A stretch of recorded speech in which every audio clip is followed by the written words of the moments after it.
The battery is the most expensive single component in an electric vehicle. It costs more than the entire engine of a combustion car to replace. And until very recently, no one, not the dealer, not the insurer, not the buyer, could tell you how healthy it actually was. Not from a trustworthy, independent source. The car's own computer gives you a number, but that number comes from a software written by the same company selling you the warranty. So here's the question. In a market where a single data point determines whether a 40,000 euro asset is worth buying or walking away from, who do you trust? And why should that be anyone other than the manufacturer? What does it actually take to build an industry standard when the most powerful players in the market, the car manufacturers, hold all the data, control the diagnostic software, and even every financial incentive to keep it that way?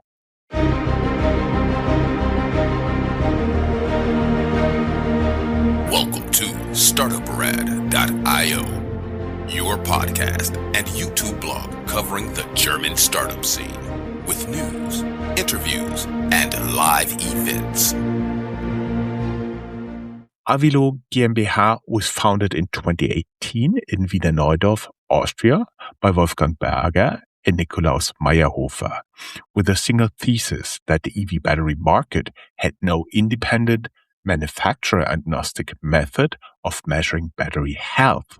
Since then, the company has run over 500,000 tests, built coverage across 96% of the EV and plug-in hybrid models on the market, expanded into 15 countries, and established partnerships with organizations including Mannheim Express Europe, TÜV, ADAC, Hyundai, Arval, and Emil Frey.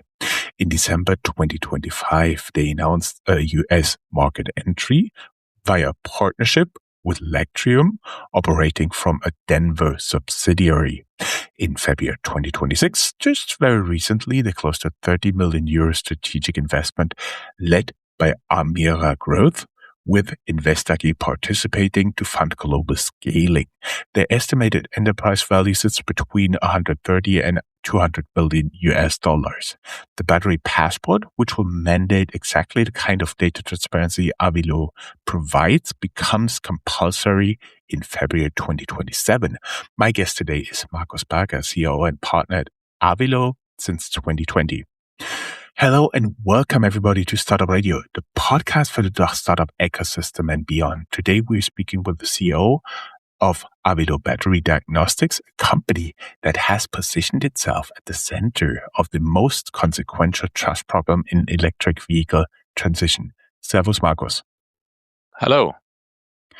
You came into Aviloo not as a founder, but as an operator brought in to build a structure around an idea that was already running. Let's start here. Okay? With pleasure. You spent nearly 20 years running operations for some of the largest real estate businesses in Central and Eastern Europe, CBRE, EHL, Akron, with a fund with 500 million euros in assets. Then you stopped completely. Then you joined your brother's EV startup. What actually made you go back to work? Yeah, that's true. I actually made my career in real estate, as you correctly pointed out. And after more than 20 years, I came to a point where I kind of felt exhausted. In parallel, I built together with my wife, a large family. So we got 5 kids, and I was traveling a lot. At the age of 45, I just came, as I mentioned, to the point where I felt like it's enough. I felt exhausted and I needed a break, and I took that break. And that was exactly the timing when my brother and Nico had this idea of establishing Aviloo. And I still remember, in Christmas 2019, my brother approached me and just asked me if you want to join them. And as I had, the opportunity to do something totally new, I just took the risk and did it. And now I'm here. I see. He caught you over drinks in a Christmassy mood. Everything Exactly. fine. Yeah. Aviloo has already 2 years was already 2 years old when you joined as the COO back in 2019. What was the specific operational gap that needed to be filled, and what was already broken when you arrived?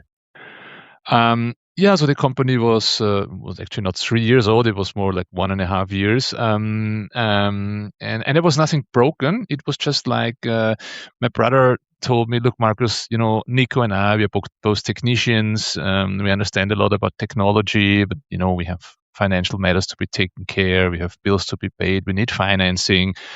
You are a commercial guy, so my background is business administration. Do you want to join us and let's do it together? And that was actually their motivation to bring me on board. Mm-hmm. The founding claim of your company is that no manufacturer-independent battery test existed anywhere when you started. In 2019, that was a claim actually true, or is it partly a positioning call? No, it was absolutely true. And to be honest, it's still true. We are still the only company globally that provides an independent battery analysis, a state of health calculation, but actually our diagnostics goes beyond pure state of health calculation. We are still the only company that does this independent from the OEM value. Mm-hmm. Also interesting, you joined externally, but you took a meaningful financial stake in the company when you joined. You were betting on your own capital on a hardware startup in a market that didn't exist at scale. What was your logic that made that a reasonable bet, and what would have had to be true to make it an unreasonable bet? That's actually a good question. I mean, you're absolutely right. I made a bet. I was 45 years old. Back then I had 5 kids and a wife to feed. So there were 7 mouths to be fed, and obviously we didn't have any income in those days, at the very early days of Aviloo. So we had to live off our savings, and it was a risky decision. Absolutely. What made me do it? I don't know. It wasn't a logic decision. It was, I would say, in the end, still the gut feeling decision. It was like, now or never. It's probably my last chance to do something like this, and I just dared to do it, and here we are. I think statistically speaking, the most successful entrepreneurs found the company with 45 and I have 2 kids, completely ignoring what you have to achieve, what you have to do to be an entrepreneur with 5 kids. Your flash test takes 3 minutes. Your premium test your company offers takes significantly longer. You choose to lead commercially with a 3-minute version. What was the resource allocation behind prioritizing speed over depth? Well, it was a logic decision. We started off with the premium test. That was our first product. And as you correctly mentioned, it's a very sophisticated battery diagnostics. You discharge the car from 100% down to below 10% state of charge. That takes quite some time, yeah. And you have to drive the car, and we collect a lot of data while doing so. And the product still exists, and we still sell it, and we still love it because it provides us an enormous amount of insight through data.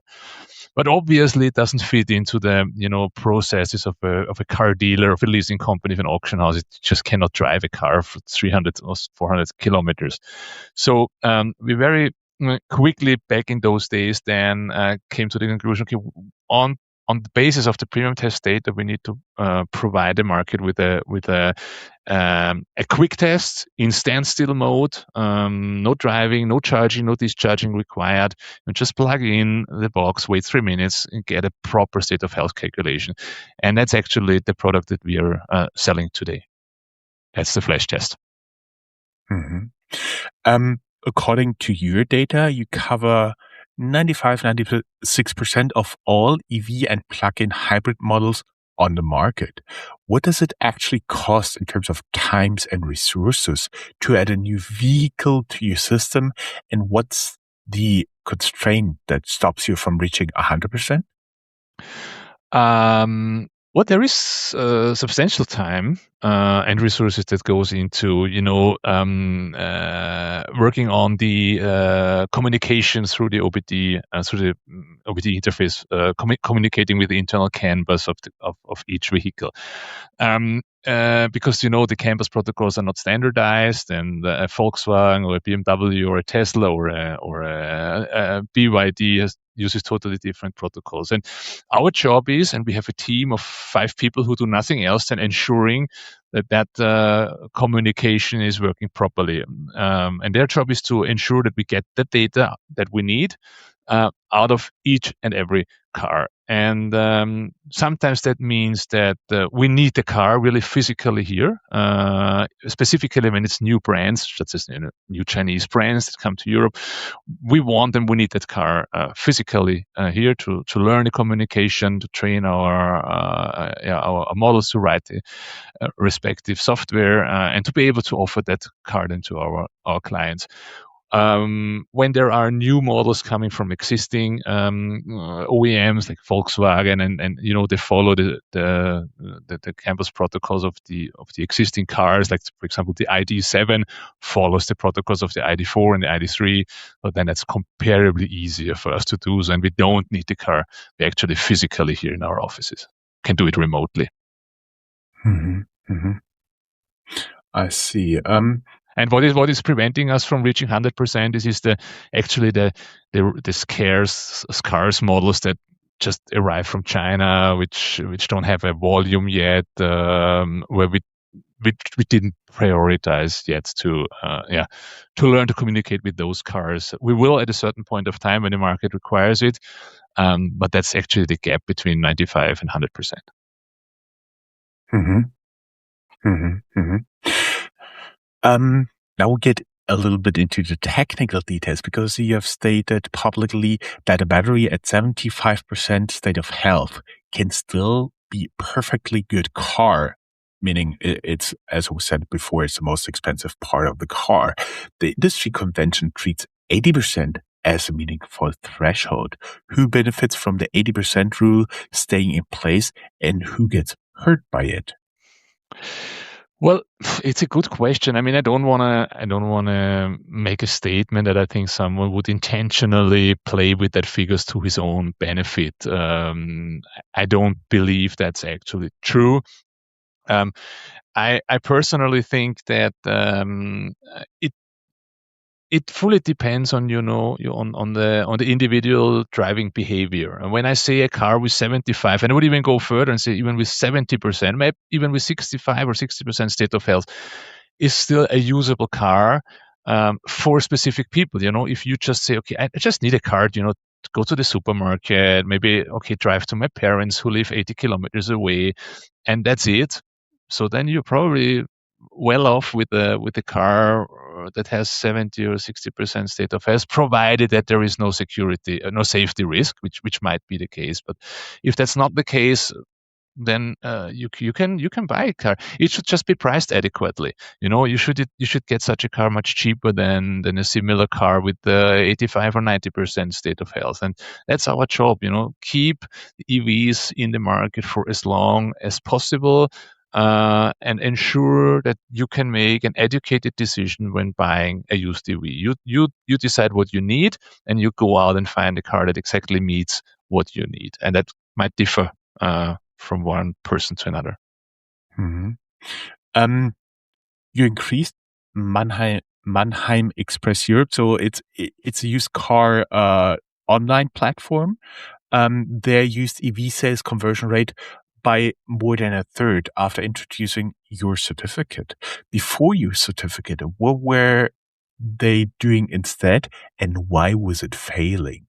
Well, those are figures that Mannheim publicly announces, so we are obviously quite proud and also quite happy that it proves what we always said is what consumers who walk into a dealer's office and spend, I don't know, 30 or 40K of their hard-earned money for a used car, what they want to know is they just want to be safe. They just want to be secure. They want to know that their hard-earned money spent well.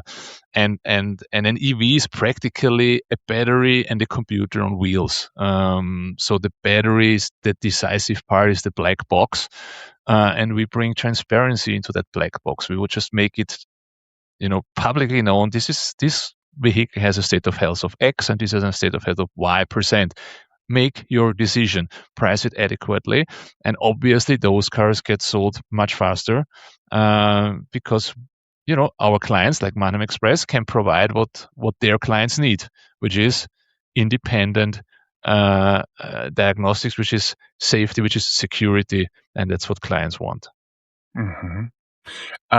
And one of the reasons you're here, you raised 30 million in February 2026. Congratulations, by the way, primarily to expand to the United States and Asia.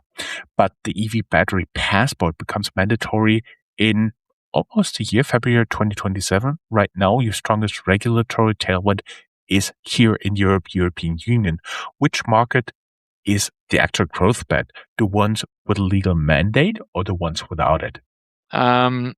Well, I think we are growing everywhere. Yeah. So we have an extremely large business in Europe. Obviously, for obvious reason, we're an Austrian company. We started off in Austria and in Germany, and then expanded into Scandinavia, Benelux, France, South Europe, East Europe. So we have clients in every country in Europe. And many clients also outside of Europe. But the European business provides us with a very strong financial foundation to allow us to now expand into the US, to expand into China. We already have partners in Australia, in Korea, in Japan, in Taiwan, in Brazil. So everywhere where EVs are driving around, our product is available. Mm-hmm. With this investment, you've taken capital from Amira Growth, a firm with 5 billion euros in assets under management. At what point does a strategic investor of that scale start influencing operational decision? And what is your answer when this starts to happen? So Amira, I mean, we didn't just go for the first one, offering us a deal, and there were many. Thanks God. Why we chosen Amira in the end was because of their very hands-on approach, a nice and sympathetic team, understanding what we're doing, not believing that they know everything better, but on the other hand, providing a lot of expertise, providing a team that can advise us, providing people that have been doing what we are now doing for the first time in our lives, meaning scaling up a business from 0 to a triple-digit million revenues.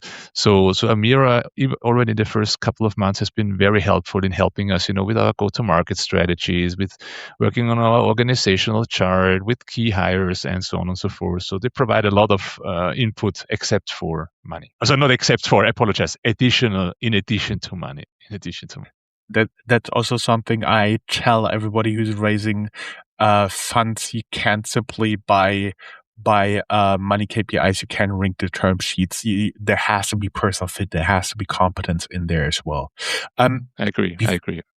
Before the break, if you have bought or sold a used electric vehicle, or if you're considering it, drop your question for Marcus in the comments. We will address the best one in a future potential episode. Right after the break, we'll get into a structured question this entire market is standing around. If the car manufacturers are forced to publish their own battery health data by EU regulations next year, what is left for the independent diagnostic company to actually sell?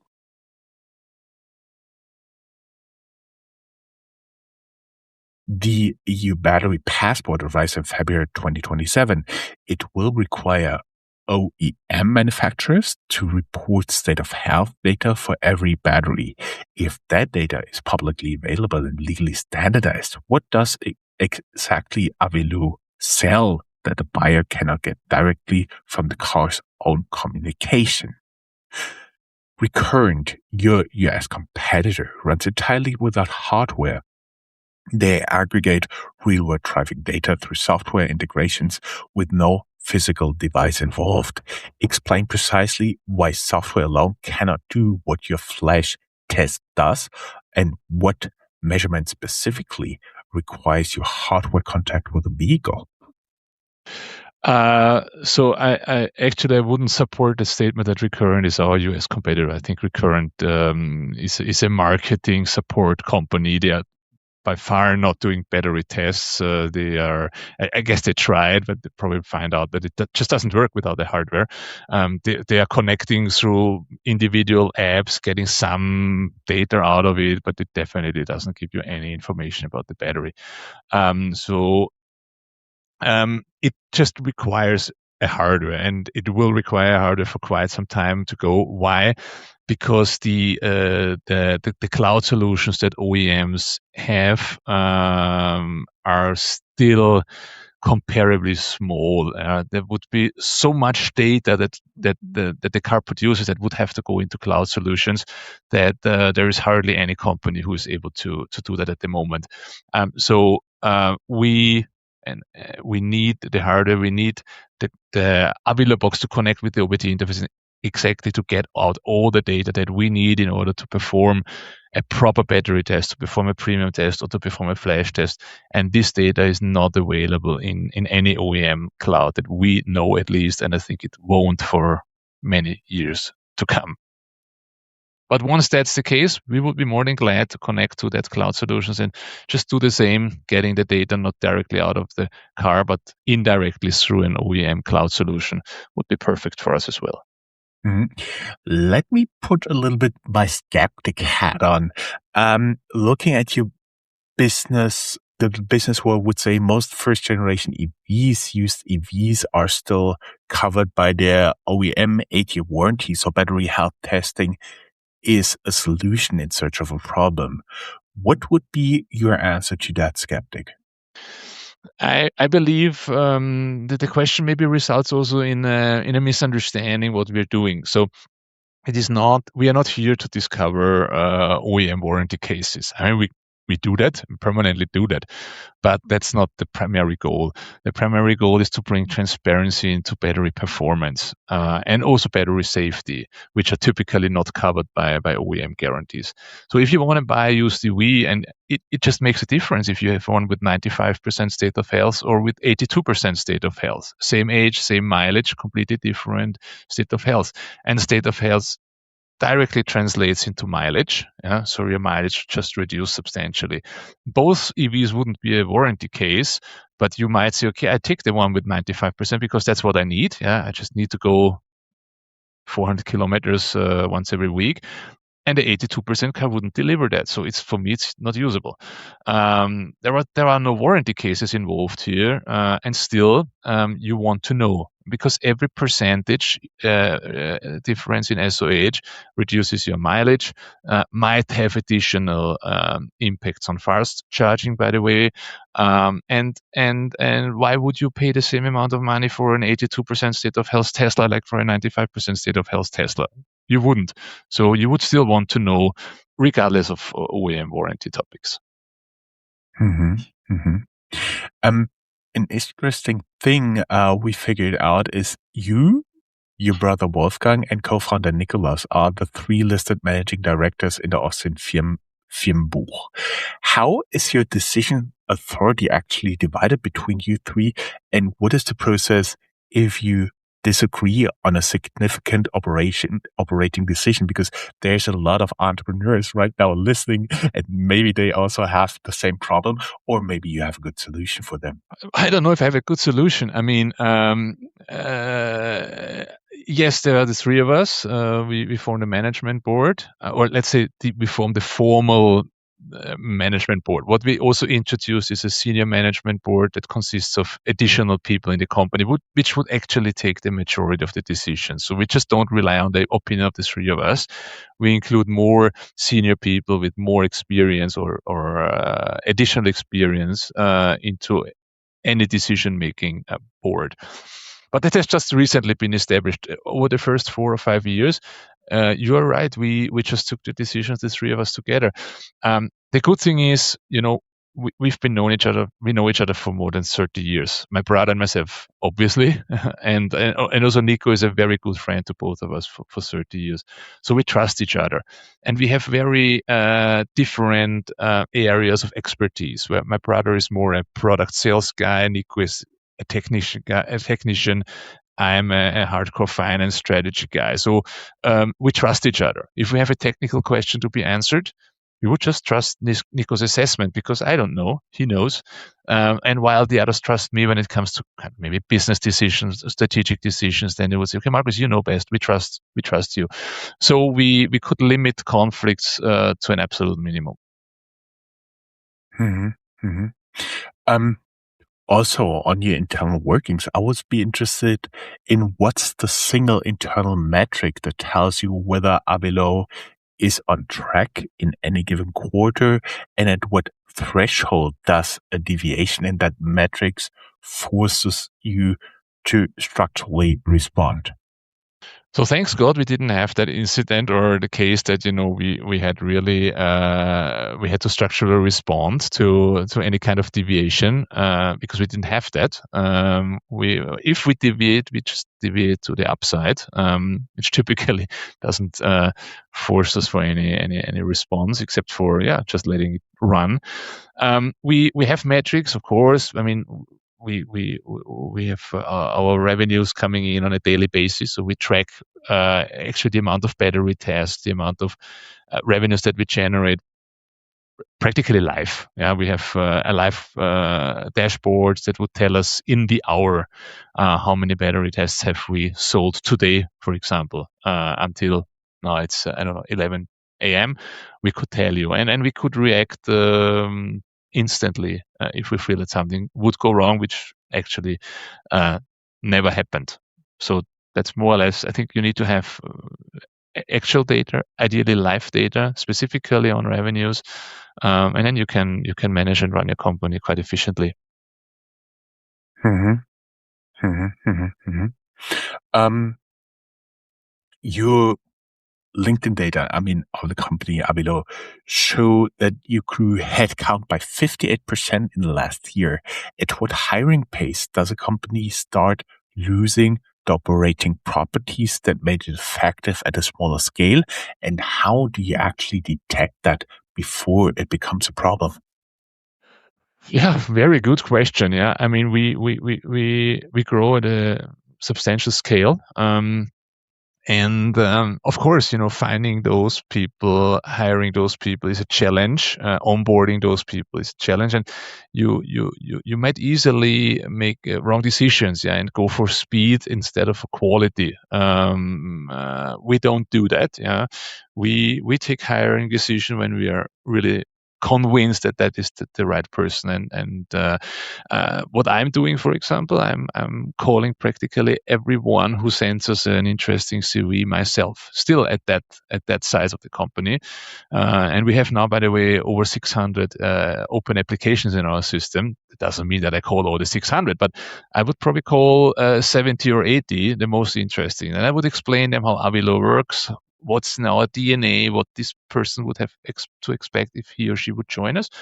And that makes it quite transparent. And some say, that's exactly what I want. This speed, the dynamics, the performance orientation, the nice atmosphere, the positive atmosphere. And some would say, probably not the right thing for me. I don't want to go into such a challenging environment. And it's also fine. And it's better to find out before you sign an employment agreement. So yeah, we are doing very well on the hiring front, and we're happy. But also to say, we are now hiring for the first time a head of HR. We are now almost 100 people, and I think it's now time to put that into professional hands. Mm-hmm. You're expanding into the US market while simultaneously running operations in 15 European markets. What is one organizational decision you have already made for the expansion in the US that most European scale-up playbooks would say is wrong, and why did you make it anyway? To be honest, Jörn, I don't know what the European scale-up playbooks would suggest for the US. I can only tell what we did. We established our business in the US actually more than a year ago, and my brother was taking care, and then we hired a very experienced salesperson, and I think the learning that we took is that it's not that easy, unfortunately. And we had hoped to get some spillover effects, with some large European clients such as Cox Automotive or Mercedes. We can get an easy entrance into the US. We can start to work with them, and then everything happens more or less automatically.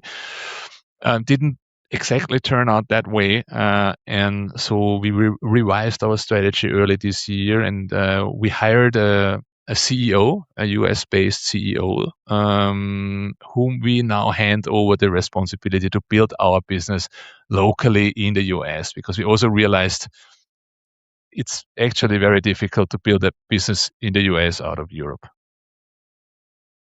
That's at least our experience. Yeah. Mm-hmm.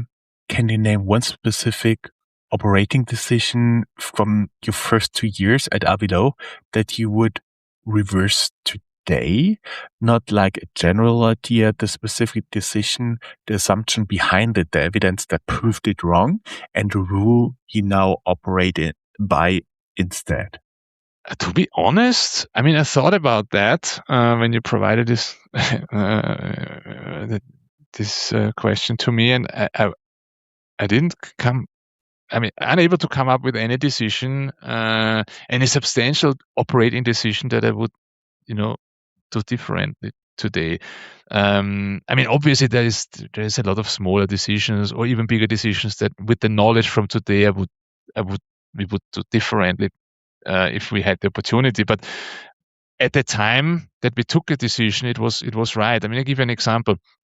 We started off with a third-party hardware, with the data logger. We said we are not a hardware company. We don't want to build our own hardware. There are so many OBD dongles. There's so many OBD hardware out there. Let's just take one that exists. And I think we tried for 2 years, and it was always a struggle. And after 2 years, we said we stop it, and now we build our own hardware, which we did. We designed our boards, and we're now writing the whole firmware, and we completely control the hardware now. It's ours, and it was a perfect decision.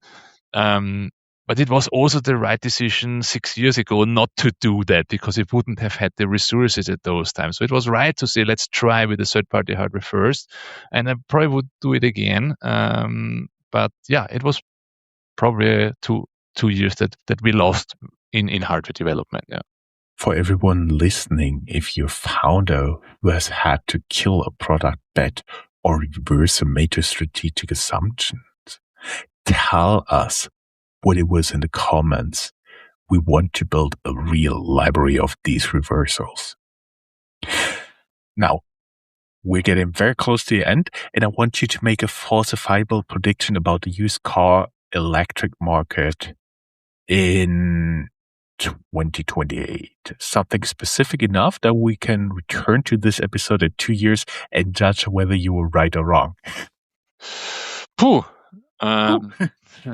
Difficult question. I would say in 2028, you are not going to sell a used EV without an independent battery certificate attached to it. It would just be impossible. No used EV will be sold if you cannot prove the state of health of that specific car via an independent third-party provider. You would just not get buyers. That's my prediction. We shall see if I'm right. Also, something discussed over and over again, the dominant narrative in the category is that the EV adoption is unstoppable and your market growth with it. What is the scenario in which this assumption is wrong, and what does Aviloo look like if EV adoption stalls in the next 3 to 5 years? How would the EV adoption come to a standstill? It's hard for me to imagine anything that happens in order to come to that result. I just don't see it. Electromobility or EVs is a dominant technology. If you have ever driven an EV, it's very difficult to go back into a diesel car. Yeah? You feel like you're going back a century in technology. I agree. I mean, at the beginning, EV adoption was a political, there was a master plan behind, and politics wanted that to happen, and they put a lot of money in order to make that happen. And I wasn't entirely convinced that that is the right thing to do, because I think people have to take their own decisions themselves without political pressure. And some people even don't want to be pressured. I think too much political pressure would even put people away and say, okay, then I don't do it because I don't want to get myself pressured into something. I'm, by the way, such a person. Yeah, the more pressure you put on me, the more is the likelihood that I just won't do it by principle. But I think that has stopped now, and many market participants were afraid that now okay, it will crash. New EV sales will crash, and they crashed for like say 6 months or so, and then they fully recovered. And I think we are now in a far more stable environment. Yeah, now people are buying EVs not because they got so much public funding for it. They are buying used EVs because they really want to drive an EV, and that's what I think are stable market conditions. So I don't see anything happening that would reverse the trend. Yes, given the current gas prices here, I can also see the allure of an EV. Let us close with our two mandatory questions. Your capital posture. You just raised money, but you're currently open to talk to new investors? Well, we are not really in need on any new investors now. We're happy with the situation that we are in, but we always talk, we always listen, we always want to remain in touch with the investment market, and also with Amira. By the way, we started our discussions 2 years before we actually closed the deal, and 2 years from now, is a long period of time. Many things can happen, so we are always happy to talk with potential investors that want to talk with us. Mm-hmm. And I think we've already talked a little bit about it. You're still looking for talented people, right? Absolutely. Yeah. Absolutely. Wonderful. Thank you, Markus. It was a pleasure talking to you. Best of luck with your battery testing and the expansion in Asia and the US. Thank you very much. Thank you very much, Jörn, for having me on your show. It was my pleasure. The pleasure was all mine. Have a good day. Bye-bye. Same to you. Bye-bye.